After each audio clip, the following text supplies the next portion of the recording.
Bismillahirrahmanirrahim. Alhamdulillahilladzi arsala rasulahu bil huda wa dinil haqq liyudhhirahu 'ala ad-din kullihi walau karihal kafirun. Asyhadu an la ilaha illallah wahdahu la syarika lah. Asyhadu anna Muhammadan 'abduhu wa rasuluh.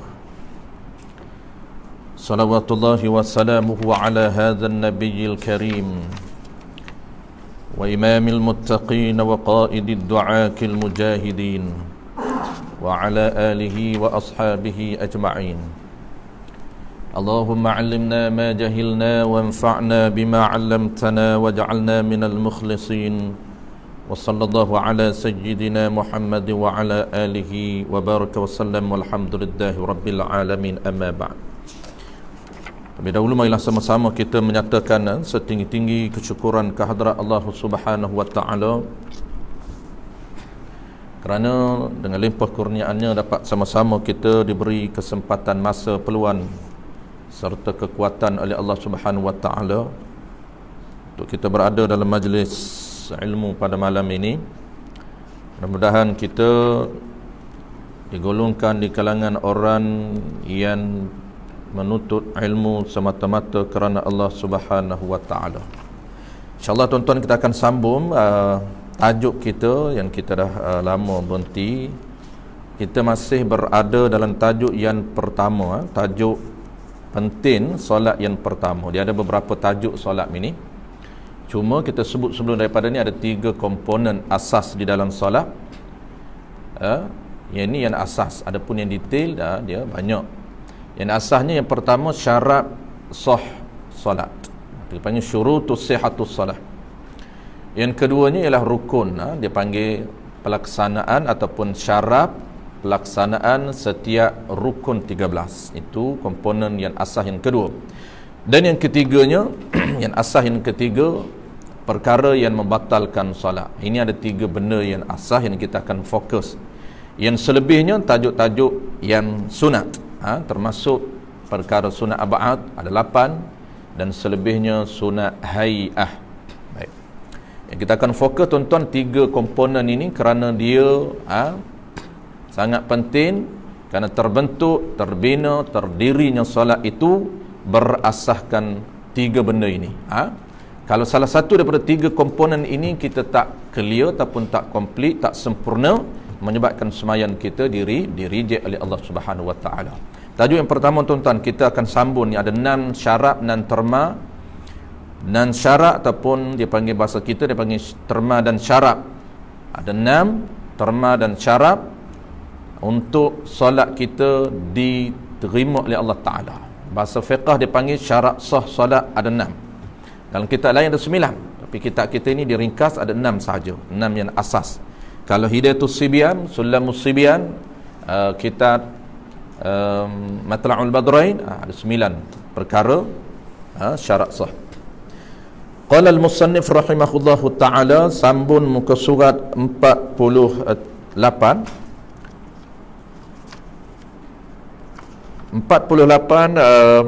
syarat-syarat sah sembahyang yang ketiga.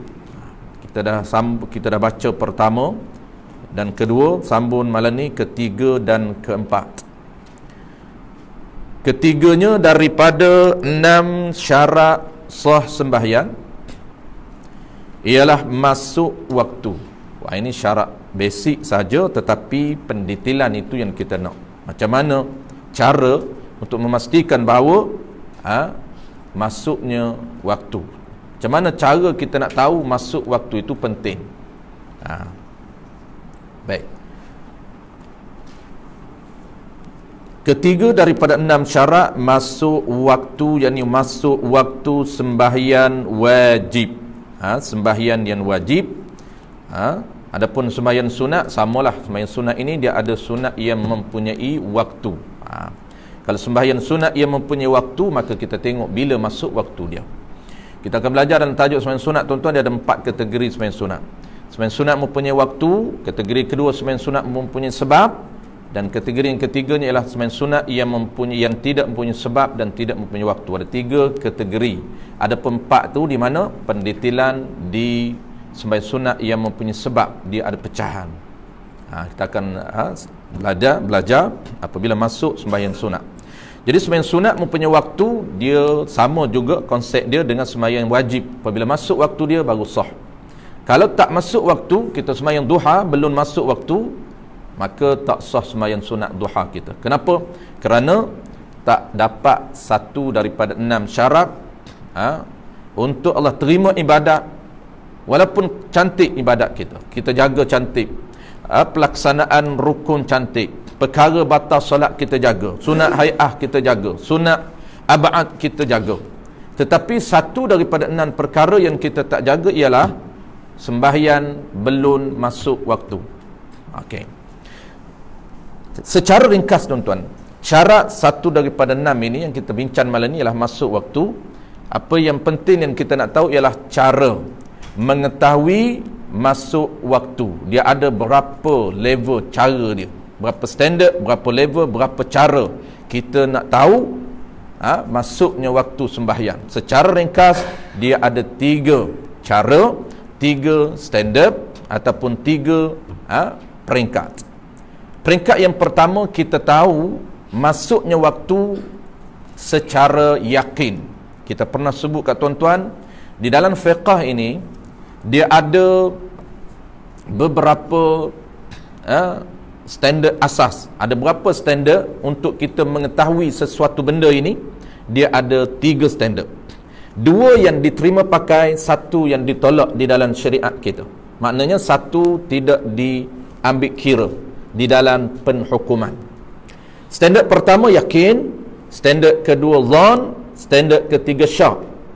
Ada pewaham tidak dikira. Pertama, apapun di dalam isu fiqh tuan-tuan, ini asas dia. Kita nak tahu apapun isu dia, isu di dalam bab air, isu di dalam bab najis, isu di dalam masuk waktu, di dalam isu yang sekejap lagi kita bincang yang kedua, mengetahui arah kiblat. Inilah dia standard dia. Standard pertama yakin, standard yang keduanya ialah dhannun, standard yang ketiga syak, yang keempat waham tidak diambil kira. Ada 3 sahaja. Dan 3 ini tuan-tuan, 2 sahaja yang diterima pakai, 1 tidak diterima. Apa dia yang tidak diterima? Ialah syak. Apa beza 3 ni? Kita kena tahu dulu tuan-tuan. Apa beza 3 ini? Makna yang paling penting kita kena tahu makna. Membezakan 3 level ini dibezakan oleh makna dia. Apabila kita tahu tuan-tuan, paling penting ketika mana implement. Bila? Ketika kita nak hukumkan suatu benda, cara menhukumkan mengikut level ini. Contoh tuan-tuan, orang tanya, Tuan Haji masuk tandas tadi, ada air tak dalam tandas? Ya, ada. Tuan Haji basuh tak kecil dengan air yang ada dalam tandas? Saya masuk tadi tandas tuan-tuan, ada dalam baldi tu ada air sedikit, separuh. Alhamdulillah kat sini air ada. Nikmat. Orang lain tak ada air, kita masih ada air.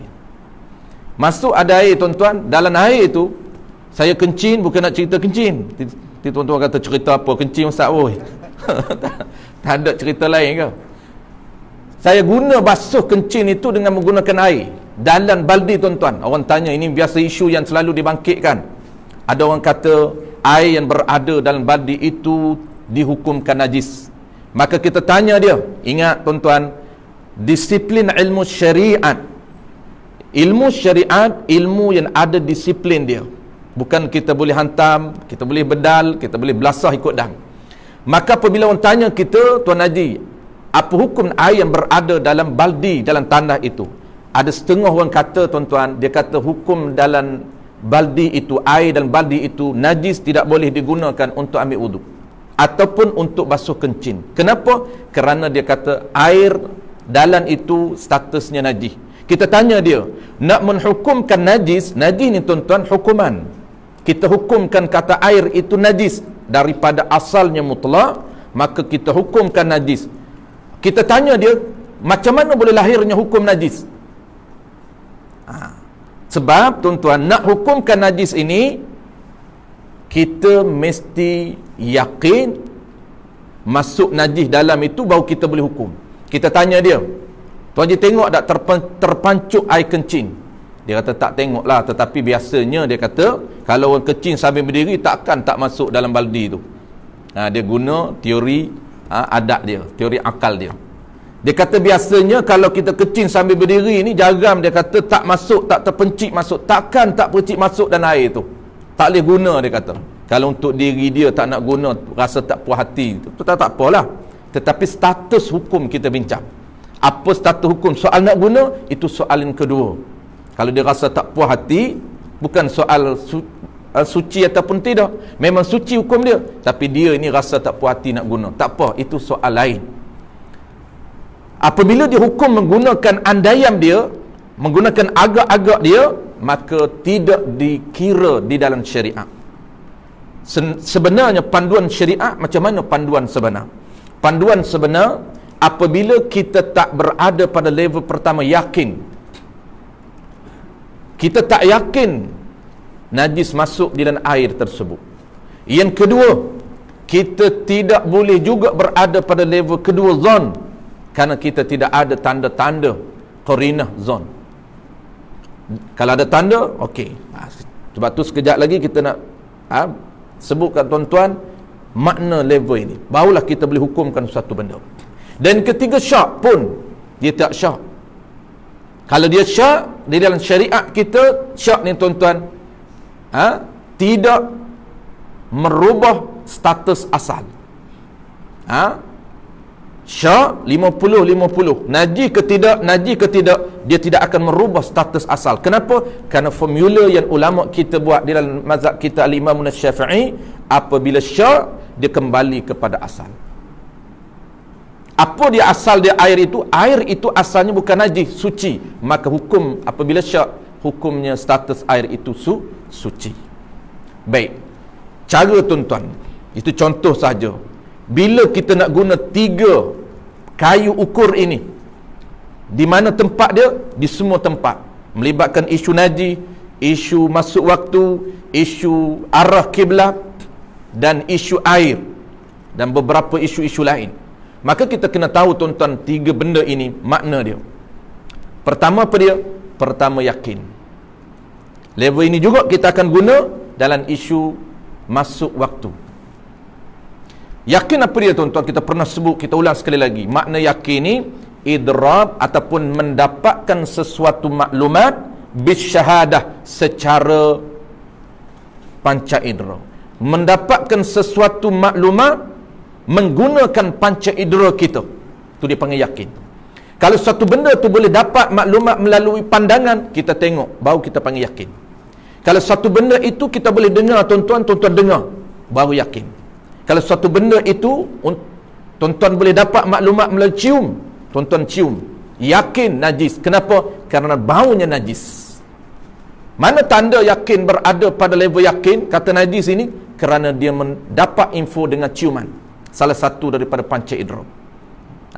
Ataupun dia tengok warna najis masih ada. Kalau dia tengok warna najis tak nampak najis, tetapi dia boleh teris dengan hidung, maka sama juga berada pada level yakin. Settle tuan-tuan, mudah saja yakin ni. Sebab itu jangan kita guna ayat yakin masuk najis. Kenapa yakin tuan Haji? Takkan pula, takkanlah kecil sambil berdiri tak masuk najis. Rupanya dia tak tengok, dia tak tahu makna yakin. Ini penggunaan istilah sangat penting di dalam bidang ilmu syariat. Dia tak boleh kita guna silap istilah. Kenapa? Kerana silap menhukum. Apabila kita tanya yakin ke tidak, dia kata ya yakin. Tuan Haji tengok ke tidak? Tak tengoklah, tetapi takkanlah berkecing sambil berdiri tak masuk. Itu silap penggunaan istilah. Kalau kita nak guna yakin, kita kena jawab ya, saya tengok ataupun saya cium dalam baldi itu bau air kencing. Maka confirm, itu baru boleh guna confirm atau yakin memang dalam baldi itu najis hukum dia. Kenapa? Kerana dia boleh detect ataupun boleh dapat info melalui ciuman dia. Settle. Yang kedua, kalau kita tak dapat, yang kedua ni, kita tak boleh berada pada level yakin, pada standard yakin tak boleh. Maka ada standard yang kedua yang diambil kira di dalam di dalam hukum syarak. Dipanggil zannun. Ini istilah syarak, zon. Kita pun dah biasa guna orang Melayu kita tuan zon. Apa makna zon? Zon ni kuat sangkaan hati dia. Kuat sangkaan hati dia dengan ada usaha dia ataupun ada dalil. Ini istilah syarak. Kuat sangkaan hati dia dengan ada dalil. Kalaulah tidak ada dalil, maka dipanggil syak.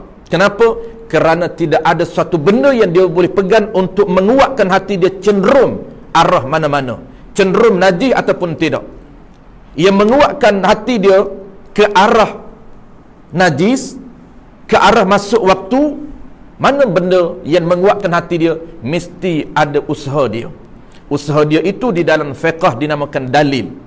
Apa makna dalil? Tempat dia boleh berpegang yang mengatakan masuknya waktu walaupun dia tidak boleh berada pada level melihat. Kita ulang sekali lagi tuan-tuan, zam ini dia penting. Kenapa? Kerana dia level kedua. Kuat sangkaan hati kita dengan ada usaha, dengan ada dalil. Dalil itu, usaha kita itu tempat kita pegang yang apa dia? Yang memberatkan hati kita, kata masuknya waktu ataupun kata najis ataupun kata ini arah kiblat. Maka benda yang kita pegang itulah tuan-tuan dipanggil dalil di dalam syariat kita. Usaha kita itulah dipanggil dalil. Dalil ni apa fungsi dia? Fungsi dia untuk memberatkan hati kita cenderung belah mana-mana. Kalau tidak ada dalil, maka tidak boleh berada pada zon. Dia berada pada syak. Apa makna syak? Syak ini sama berat hati dia antara masuk waktu ataupun belum. 50-50. Sebab itulah ulama, peratusan ulama bagi, kalau syak 50-50. Kalau zon berat belah mana-mana, maka tambah lagi 75%. Kalaulah yakin dia lihat sendiri, barulah jadi 100%. Itu ulama terkini buat percentage. Baik, settle tuan-tuan. 2 3 dah syak kita combinekan sekali. Makna kita tahu yakin apa dia, kita tahu zon apa dia, dan kita tahu syak apa dia. Syak mudah dia kembali kepada asal. Contoh tuan-tuan, kita solat, tiba-tiba kita syak 3 ke 4. Kaedah ini tuan-tuan terpakai dalam semua isu fiqh. Kaedah syak ni tuan-tuan, dalam mazhab kita Imam Syafi'i, mudah saja tuan-tuan ingat, apabila syak kembali kepada asal, dia tak akan menjejaskan status sesuatu hukum. Syak dia tidak boleh untuk kita hukumkan suatu benda, tak boleh. Macam mana apabila syak? Dia kena kembali asal. Tak boleh pakai kalau syak teruskan solat, teruskan bagi salam, tak boleh. Ketika tuan-tuan nak bagi salam, Assalamualaikum warahmatullahi, datang syak, aku ni 3 ke 4, cukup ke tak lagi 3 ni, ke baru 2 semai maghrib tadi? Ketika nak bagi salam, tuan-tuan bagi salam dalam syak, hukum dia tak sah. Mesti bagi salam yakin. Macam mana nak yakin? Syak kembali kepada asal. Asal dia tuan-tuan ambil 2. Kan kalau maghrib 2, 3 bukan 3, 4. Takkanlah maghrib 3, 4. Dia nak bagi salam, aku 3 ke 4, tak payah fikir, maghrib kan 3. Aku 3 ke 4. Kalau 3 okeylah, kalau 4 memang orang tak syak 3, 4. Yang 3, 4 insyak. Tuan-tuan jangan fikir pelik pula. Maghrib cukup ke tak lagi ni? Kalau cukup 3 rakaat, tak cukup makna 2 ke 3 ke ni tahiyat awal ni. Semaya jadi imam tak apa tu, mudah sebenarnya tu imam, ikut tu imam je. Tu imam 3 lah aku, tu imam lebih lah aku. Tapi ingat, lebih bahaya tuan-tuan. Kita akan bincang. Ada situasi 2-3 minggu lepas, ada orang tanya, berlaku di surau dia. Dia telefon lah, sebab saya mengajar lah. Saya mengajar akidah. Jadi fiqh tak lepas lagi. Dia kata, Ustaz, kami ni berlaku tadi, dia kata tu imam ni sembahyang 5. Di belakang ni, makmum di belakang ni confirm memang 5. Dia kata jadi isunya apa dia? Isunya saya ni tak ikut, saya buat 4 saja. Mayang asal kan 4. Ada makmum di belakang ni ada 2 kumpulan. Ada hang ikut tu imam, ada hak tak ikut tu imam. Dia kata tak ikut tu imam tak ramai. 2-3 orang saja tak ikut tu imam.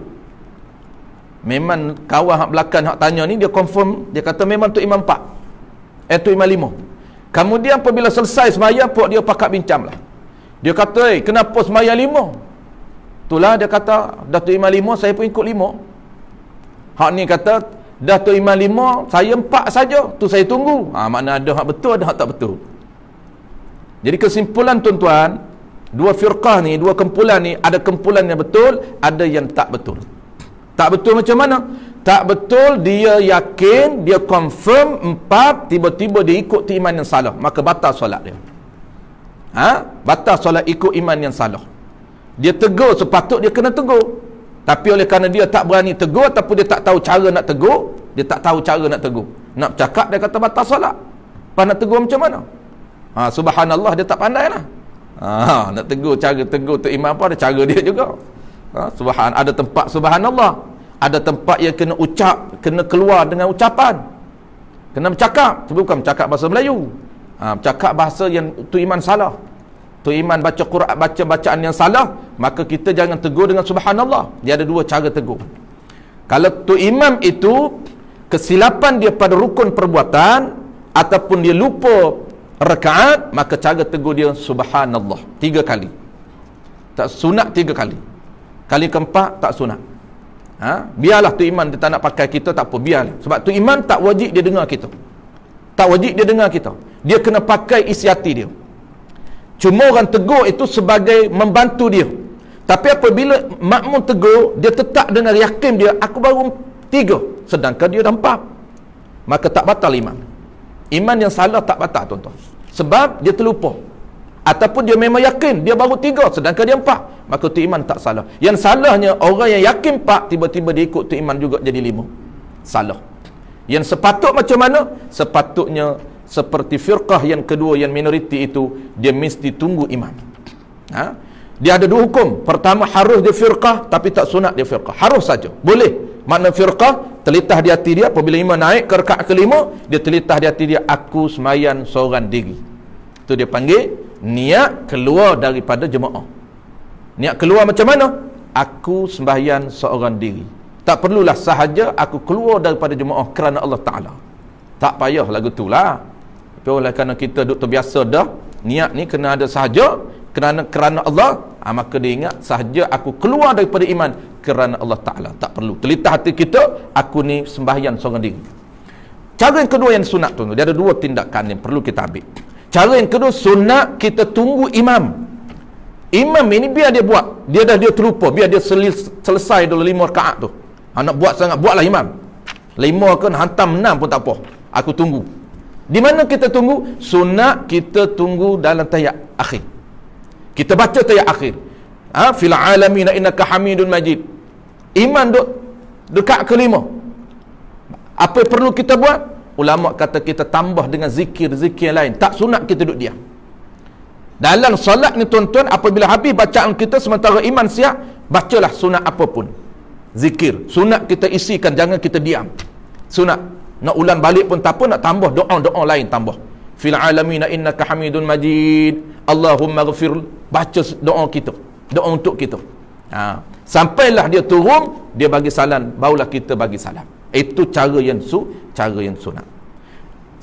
Kalaulah tuan-tuan syak, apa yang poin yang kita nak cerita, tuan-tuan kena kembali kepada asal. Tuan-tuan contoh 3 ke 4, mana asal dia? 3. Kalau 3-4, kaedah ini, formula ini, tuan-tuan kena ambil angka berapa? Angka 3. Contoh sekejap lagi tuan-tuan, sembahyang 4 rakaat. Sampai saja tahiyat akhir, syaitan kacau kita, dia kata 3 ke 4, kita perasan baru 3. Walhanya kita nampak. Apa tindakan kita perlu buat? Ambil yang yakin. Tuan-tuan yakin 3 ke 4? 3 tu yakin, bukan 4. 4 tu syak. Maka tuan-tuan tambah 1 lagi. Walaupun tuan-tuan tambah itu sebenarnya 5. Tak apa. Memang itulah tindakan yang perlu kita buat. Walaupun di sisi Allah Ta'ala dia tahu 5 dah ni. Dia hantar sampai 5. Ya, sebab itu memang kaedah kena buat macam tu. Syak tak? Itulah kaedah syak tuan-tuan. Baik, kita terus ke level kita. Qala al-musannif rahimahullahu ta'ala, ada 3 level masuk waktu tuan-tuan. Ketiganya masuk waktu. Baik, waktu ini dah kita tahu dah, kita ekspreskan. Tuan-tuan dah tahu apa makna yakin, apa makna zon dan apa makna syak. Maka 3 level masuk waktu ni tuan-tuan, ketiga-tiga level ini sah. Tuan-tuan pilihlah nak berada pada level mana. Kita ulang sekali lagi tuan-tuan, cara mengetahui ataupun tahu masuk waktu, mesti kita tahu salah satu daripada 3 standard ini. Tuan-tuan nak pilih berada pada standard mana-mana tak menjadi isu, tapi pastikan ketika tuan-tuan takbir Allahu Akbar, memang kita berada pada salah satu daripada 3 level, baru sah. Jangan kita takbir Allahu Akbar dalam keadaan syak, maka tidak sah sembahyang kita, walaupun dari segi hakikat sebenar di sisi Allah Ta'ala memang kita salat masuk waktu, tetapi tidak sah. Kenapa? Kerana kita takbir dalam keadaan syak 50-50, ataupun agak-agak. Itu orang kita hari ni dia tak panggil syak lah, dia panggil agak-agak. Rasa-rasanya dia kata dah masuk waktu dah. Kenapa? Yalah, dia kata dah lah rasa ni lama dah ni. Dah rasa ni lama dah. Daripada maghrib tadi ni dia kata ni dah lama dah rasa sembahyang syak. Rasa saja lama, tapi tidak ada mana-mana level untuk dipegang, maka tidak sah. Walaupun ketika dia sembahyang itu sebenarnya dah pukul 9 dah, tapi dia tak tahu pukul 9, dia tak pernah dengar azan, dia tak tengok takwim, dia tak tengok jam, dia tak tanya siapa pun, dia sembahyang dalam keadaan rasa-rasa agak-agak, maka tidak sah walaupun dia sembahyang itu pukul 9 ataupun pukul 10. Ini penting level ini. Pertama tuan-tuan, level pertama ini jarang orang ini tak berada pada level pertama, orang dulu sahaja. Level pertama masuk waktu dengan standard, dengan cara, dengan maqam, dengan martabat, yakin masuk waktu. Apa makna yakin masuk waktu tuan-tuan? Yakin masuk waktu ni dia melihat perubahan, peredaran, pergerakan matahari secara live, secara tengok direct mata dia. Dia tengok sendiri bagaimana pergerakan, perubahan, peredaran matahari. Kita akan belajar. Kita dah belajar kan? Kita dah belajar tuan-tuan, lupa. Kalau nak masuk subuh macam mana? Nak tengok apa tanda masuk subuh. Kalau masuknya zuhur, macam mana tanda dia? Kalau masuknya asar, macam mana tanda? Matahari duduk di peringkat mana masuknya matahari zuhur, masuknya asar, masuk maghrib, hilang matahari. Maghrib tu mana tenggelam matahari. Apabila tenggelam sekalian matahari, dia akan mengeluarkan warna aura warna merah. Dia panggil mega. Dia panggil dalam bahasa Arab, dia panggil syafaq. Syafaq itu dalam orang Melayu pun dah ambil sopok. Bukan penyakit sopok. Orang Kelantan panggil sopok merah. Dia warna merah, dia akan kekal sehingga habis waktu maghrib. Habis waktu maghrib dia hilang, masuk isyak. Warna itu kemerah-merahan. Kemerah-merahan itu tuan-tuan, dia tempias daripada cahaya matahari. Apabila tenggelam cahaya matahari, apa yang dia tinggal? Dia hanya tinggal warna kemerah-merahan, mega. Dia mega-mega saja yang tinggal. Sampai bila? Sampai masuk waktu isyak. Apabila hilang mega merah, tanda sudah masuk isyak. Kalau boleh berada pada waktu ini, kalau cuacanya cantik, boleh tengok. Kalau cuacanya tak nampak tengok, masuk tidak lagi isyak, hilang tidak lagi warna merah itu, maka kita mesti berada pada level kedua. Settle tuan-tuan pertama. Kita dah bahas dulu cara nak tahu masuk waktu subuh, cahaya apa dia? Fajar kazib, fajar sadiq. Cahaya nak masuk waktu zuhur, macam mana tanda dia? Nak masuk waktu asar, macam mana tanda dia? Nak masuk waktu maghrib, tenggelam matahari. Nak masuk waktu isyak, hilang mega merah. Itu dia tanda-tanda melihat sendiri dengan mata. Sebab orang dulu dia tidak ada jam. Kata masuk zuhur dah lagi Tuan Haji, masuk dah. Kenapa? Tengok matahari dah separuh tenggelam. Dah separuh condon ke sebelah maghrib. Ke sebelah matahari jatuh. Orang Kelantan panggil sebelah jatuh. Kelantan ni dia unik sikit bahasa dia. Arah dia tuan-tuan, kiri arah dia ni barat timur ni, timur barat, timur barat pula dah. Apa nama ni? Maghrib, maghrib bahasa Arab. Maghrib dia panggil matahari jatuh. Orang Kelantan panggil alik jatuh. Alik naik. Dia dah ada dua lawan. Alik jatuh, alik naik. Ini belah ni. Ini belah ni dia panggil alik jatuh. Kenapa alik jatuh? Kerana ini belah matahari jatuh.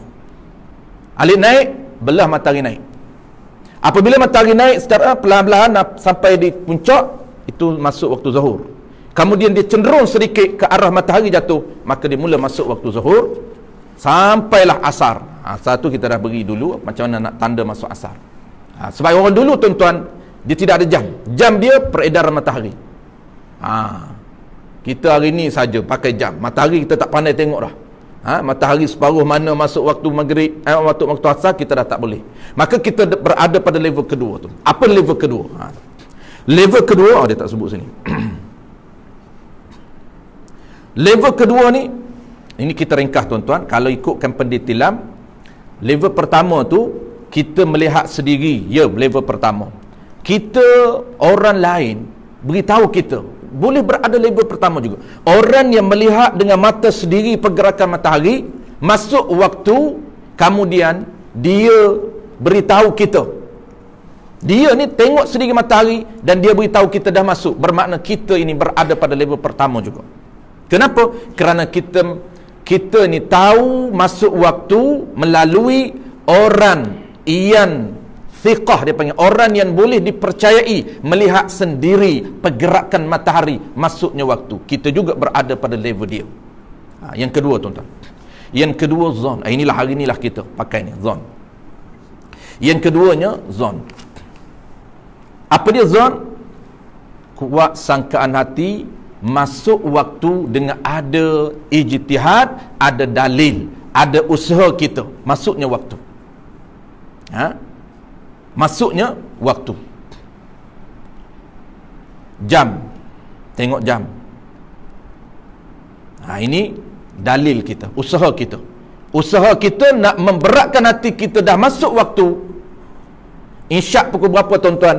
Isyak pukul 8.30 kan, contoh saja, 8.30. Tuan-tuan tak tengok matahari, tak tengok dia punya hilang, tak lagi merah-merah, tak nampak. Kalau tengok tak nampak, tentu. Maka kita berpandukan kepada apa? Berpandukan kepada takwim yang dimodulkan, yang dirumus oleh ulama falak. Pukul berapa? Pukul 8.30. Maka pukul 8.30 itulah kita panggil pegangan kita masuk waktu. Bagaimana tuan-tuan rasa berat hati dah masuk waktu? Bukan confirm, bukan confirm. Confirm tengok, itu penggunaan istilah zon. Berat sangkaan hati, kenapa? Kerana berpegang kepada jam. Walaupun ada setengah ulama kata tengok jam berada pada zon juga. Ini perbahasan lah. Tapi kita nak cerita secara umum dulu. Secara umum. Baik, settle tuan-tuan. Last kali nak cerita. Last kali ni, ini yang sekiranya tidak ada jam, sekiranya tak dengar azan, sekiranya tak ada radio, tak tengok TV, apa pun tak ada, jam rosak, TV pun tak ada, pun tak dengar azan, duduk jauh, maka kita nak kena solat level kedua, level berat sangkaan hati, masuk waktu. Maka macam mana kita nak usaha? Kita nak kena berusaha, kena ada dalil nak bagi berat hati kita. Maka boleh tuan-tuan, boleh jadikan apa saja dalil, tetapi ingat, dalil itu, pegangan itu, usaha itu telah kita uji, telah kita panggil tajribah, eksperimen. Kita dah ulang beberapa kali. Contoh macam ni tuan-tuan. Contoh saya, lepas maghrib, contoh saja, lepas maghrib saya akan solat qabliyah 2 rakaat. Lepas ba'diyah 2 rakaat. Lepas ba'diyah 2 rakaat, saya akan solat sunat hajat 2 rakaat. Lepas sunat hajat 2 rakaat, saya akan baca, ni contoh saja, tuan-tuan jangan tiru. Saya akan baca Al-Fatihah 41 kali. Selepas bacaan 41 kali Fatihah tuan-tuan, kebiasaan saya buat, saya tengok jam pukul 8.40. Hari kedua, bacaan Fatihah saya ni tuan-tuan qadar sama aja, tak berbeza. Bukan kata hari ni saya panjangkan bacaan Fatihah saya. Maksud dia 41 kali tapi bacaan saya perlahan. Tidak, sama saja. Hari pertama sama, hari kedua sama, hari ketiga sama. Tiba-tiba hari keempat tuan-tuan, jam tak ada. TV pun tak ada. Radio pun tak ada. Nak tengok pun gelap-gelemak, tak nampak pun warna. Masuk waktu isyak dah lagi. Jam pun tak ada. Contoh sajalah. Hari ni mana nak ada lagi handset pun boleh tengok jam. Jam pun tak pakai dah hari ni. Tak ramai pakai jam sebab handset pakai handset je hari ni. Contohlah, tak tahu pukul berapa. maka kita boleh jadikan zikir kita, itu dipanggil zikir kita tadi, ijtihad kita tadi, masuk waktu. Lepas saja saya baca Fatihah 41 kali, saya terus sembahyang sunat ba'diyah, qabliyah, kemudian saya terus sembahyang Allahu Akbar. Solat saya takbir Allahu Akbar, saya tak tengok jam tuan-tuan. Kenapa saya berat hati saya masuk waktu? Kerana saya dalil dia, usaha selepas saya zikir, kebiasaannya masuk waktu. Maka boleh ke tidak jadikan zikir itu sebagai usaha ijtihad masuk waktu? Ya, boleh. Level mana? Level berat sangkaan hati kita masuk waktu dengan ada dalil, dengan ada usaha dan ijtihad. Sebab itulah tuan-tuan, dulu kita pernah sebut ayam boleh dijadikan dalil. Ayam jantan berkokok, tapi kena tajribah dulu, kena ulang dulu. Biasa ayam dia berkokok sekali pukul 3, dua kali berkokok pukul 4, 3 kali berkokok pukul 5. Kalau 4 kali berkokok, confirm subuh pukul 6. Dia bilang ayam kokok per kali? 3. Tak masuk subuh lagi. Tunggu, dia akan tunggu. Kerana jam locin orang dulu, ayam yang kejut dia. Tu hebat ayam. Cuma tak boleh pahala lah kat ayam. Lalu belah orang tu kejut macam ayam tu boleh pahala besar. Kejut orang solat. Macam tuan-tuan lah. Iklan, jom malam ni ada kuliah. Orang lain lupa. Dengan sebab tuan-tuan iklan, orang ingat, dapat pahala. Passive income, free je. Kita ni, pahala kita ni pun dapat.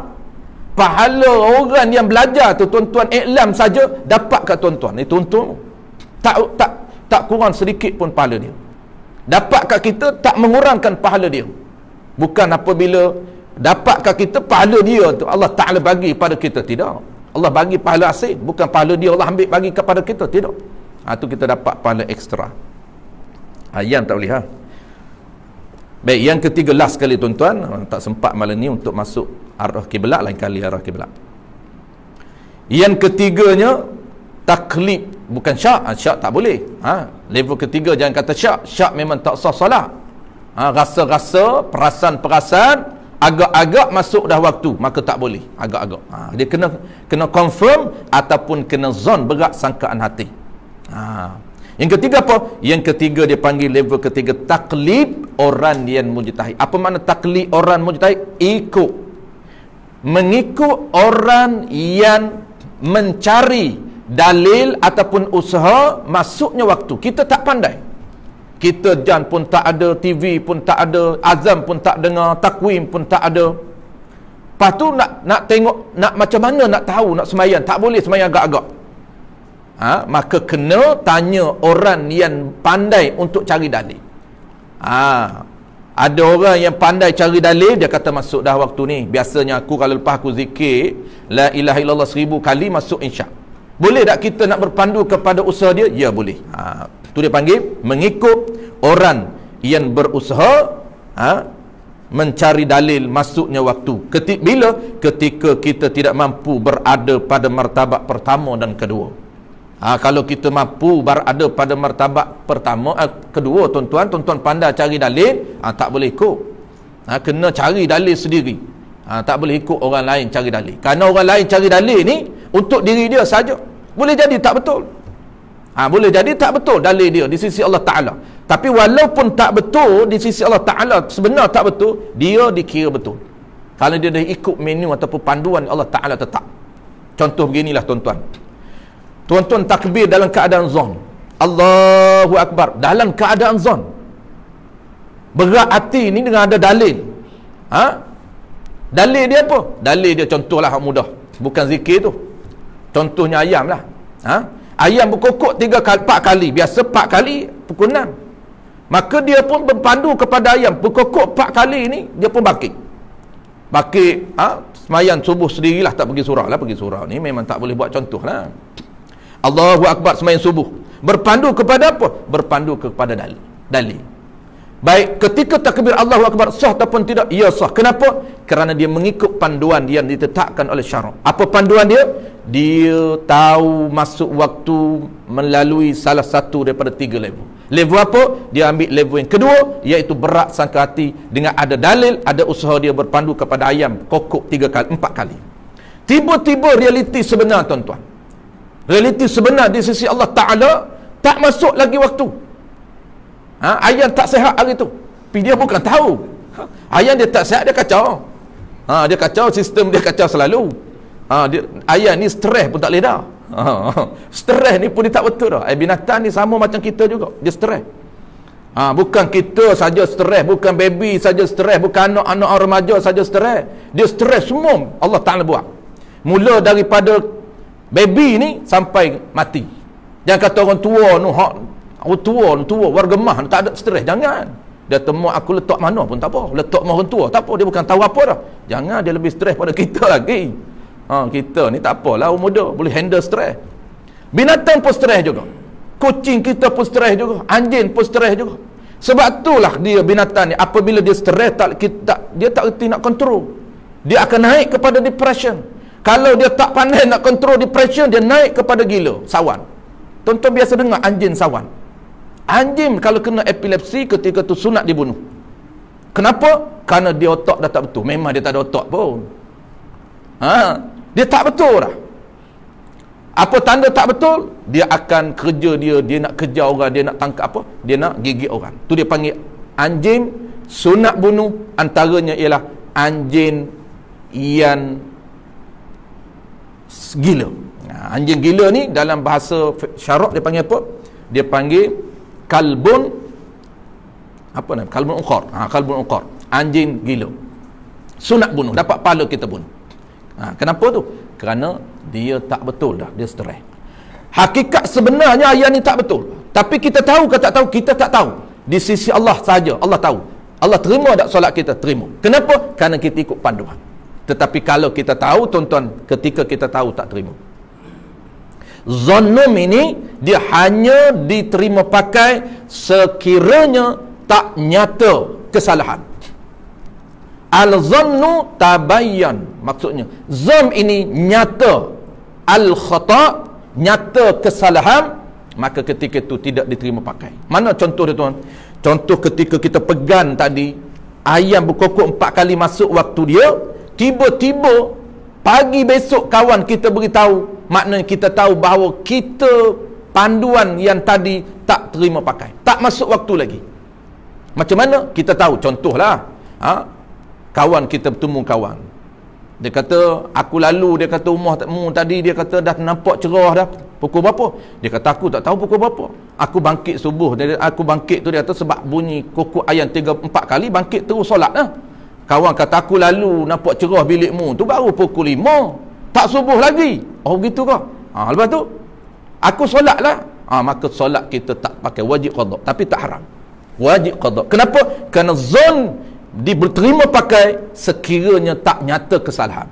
Apabila nyata kesalahan tak betul, ketika itu tidak boleh dipakai lagi. Wallahu alam tuan-tuan. InsyaAllah kita akan sambung bulan depan, masuk ke 4. Dia slow sikit ni tuan-tuan, sebab ada tempat-tempat yang perlu pendetilan. Tapi kalau tempat yang kau contoh ke-6, ke-6 tu dia boleh kita baca ekspres. Kenapa? Kerana dia tidak ada pendetilan. Macam yang ni, walaupun dia ringkas, masuk waktu saja, tapi perlu pendetilan ada 3 level. Dan gitu juga bulan depan ke-4 menghadap kiblat pun sama juga, mesti ada 3 ataupun 4 level. Kena detailkan.